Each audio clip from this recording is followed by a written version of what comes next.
We're here with Patrick Reynolds, Aspen Archery. I'm Caleb Lakefold, work for USDA Wildlife Services. We got a beaver snare here. It's 8-gauge wire. The object of it is to get him to swim through this loop. Catch him here. This is a non-lethal control method. Does not hurt the animal. It's got a catch on it so they don't choke himself. Start off with this end here. Tie it off to this tree over here on the left side of the bank. The reason being, I'm going to catch this animal live. He's going to be pulling a lot, and I don't want him to get away up here to stick or anything. So we'll take some of this 18-gauge wire, tie out to the tree over here, and take the end of it, run it through, put it around the tree, as you can see, and tie it off maybe 2 or 3 times. Fairly snug, but enough where it's got some wiggle room. She's going to be pulling all night. You can double it up if you want. Turn it 2 or 3 times. Make sure it's snug. Alright, next, if you got your snare good to go. Also, before you set the snare, make sure there's no catch when it's going to close. Make sure it opens and closes smoothly like this. It's a little rusty, but it's still good enough. Take our stake stick next. Just right here. Be as long as you want, preferably probably maybe 1 inch in diameter. Something pretty big, pretty stout. I'm going to start off and make the noose. The noose is what holds the snare. It's also made out of the same trap wire. Get you maybe 1.5 foot, 2 foot of wire. Fold it in half, like I'm doing here.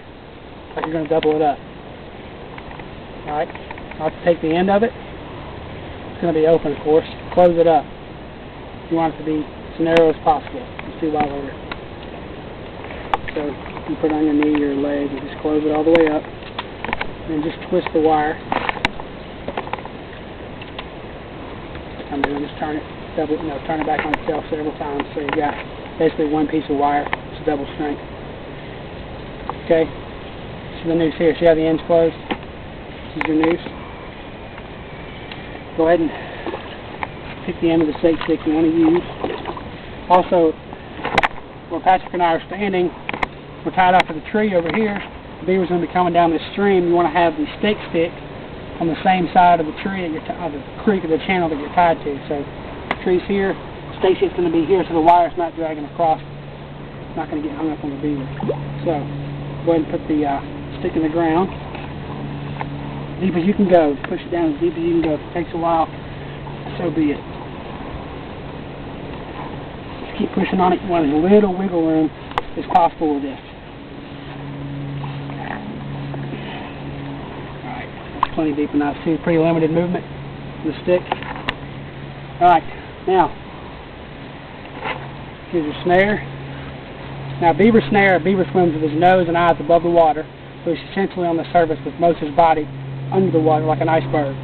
The snare, you can see, you want it to sit about like that. Maybe 5 sticks of it underwater and 6 of it above, more or less. You don't want it like this or all the way under, but a little bit exposed. You want to catch him right here going through.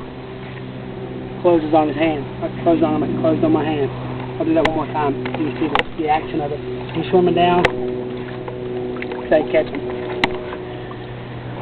Alright, so we're going to set the snare now. I just want to check my height. That right there will work. You can see the wire. Also about as big as my palm. And say 8 to 10 inches across. So, that's the size circle we're looking at. Take your noose. Go ahead and tie off. And like I said before, 2 or 3 times around. What's going to happen here too? You want to tighten it all the way up, leave it a little bit loose, a noose, around the stake stick. And then make yourself a U, like the letter U. Patrick can zoom in and see this. Make yourself a U. Take that U and bend it down. So if you're looking at it from the side, it's like a alphabet, like a U.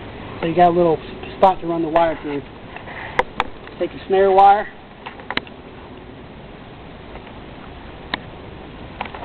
Run it through and double it over like that. Do it again for you. There's the noose, up, under, and over, just like I did. Alright? There's a snare. Got good good size to it. So just let it hang down for now. The reason we closed that noose earlier, you want to close it down now. With that wire, you want it to be crimped down on the wire so the wire does not slide at all. You want it to be taut. Make sure there's no wiggle room here, so it's nice and snug. Now, like we talked about earlier, it's a little bit low for me, the snare itself. So the reason we make the noose extra long, bend that wire up a little bit. About what we want there. A couple inches above water. Nice and smooth. Go ahead and set it. Got some of these popcorn tree again, the packet cut earlier. Put it on either side, kind of funneling down the middle.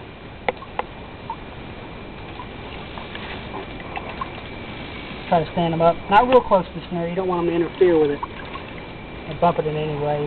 You want to cut them off from going around it.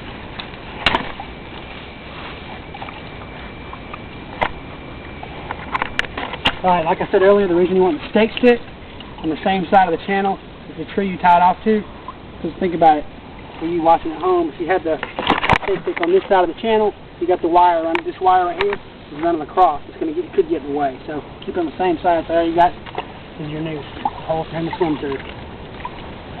That's about it. Setting the beaver snare with Patrick Reynolds. Thank you, Mr. Caleb. See y'all next time.